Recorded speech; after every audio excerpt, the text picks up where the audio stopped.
School বা কলেজের কোনো প্রোগ্রামে দেখেছি কিনা, কিন্তু আমার বিশ্বাস আপনাদের মাঝে যে আপনাদের ছোট বাচ্চারা যারা স্কুলে পড়ে কলেজে পড়ে ওদের কোনো বার্ষিক অনুষ্ঠান বলেন বা কালচারাল কোনো বলেন, স্পোর্টস কোনো অনুষ্ঠান বলেন, বাবা আপনাদের মাঝে থাকার চেষ্টা করে বা বাবা আপনাদের বাচ্চাদের মাঝে থাকার চেষ্টা করে। আমার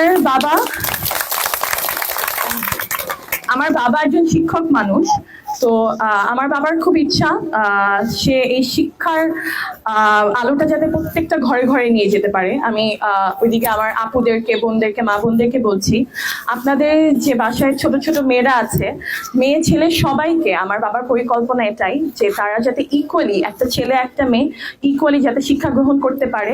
প্রত্যেকটা বাসায় যাতে মেয়েদের ফাইন্যান্সিয়াল স্টেবিলিটি, প্রত্যেকটা মেয়ে একটা ছেলে যেরকম একটা বাসায় আয় করতে পারে, আমার বাবার ইচ্ছা প্রত্যেকটা ঘরের মেয়েরাও যাতে সেম অ্যামাউন্টের ইনকাম যাতে করতে পারে। এতে আমার মনে হয় যে আমাদের সবারই ফাইন্যান্সিয়াল বলেন, আর্থিক অবস্থা এতে ভালো হবে। তো এটাই, যদি উন্নয়ন দেখতে চান বা যদি আশার আলো, আমার মনে হয় যে একবার দিয়ে দেখেন আমার বাবাকে একটা ভোট, ইনশাল্লাহ আমার বাবা আপনাদের নিরাশ করবে না। আর সত্যি বলতে হ্যাঁ, বাবা যেটা বলেন, আমার বাবাকে ধরা যায়, ছোঁয়া যায়, তাকে অধিকার নিয়ে কিছু বলা যায়, তাকে কমপ্লেইন করা যায়, সত্যিই তাই।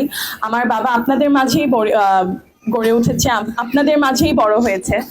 তো আশা করি আপনাদের ছেলের জন্য আমরা আজকে আসলে দোয়া চাচ্ছি, ভোটও চাই এবং দোয়া চাচ্ছি যে ইনশাল্লাহ আপনারা আমার বাবাকে একবার ভোট দিবেন, আপনারা অবশ্যই উন্নয়ন দেখবেন। তাই আমার বাবার জন্য দোয়া চাচ্ছি আপনাদের কাছে। ইনশাল্লাহ আপনারা আমার বাবাকে এবার 12ই ফেব্রুয়ারি আপনারা পরিবার সহ সবাই যে কজন আছেন আপনারা ভোট দিতে পারবেন, আমার বাবাকে ভোট দিয়ে জয়যুক্ত করবেন। ধন্যবাদ সবাইকে। আসসালামু আলাইকুম।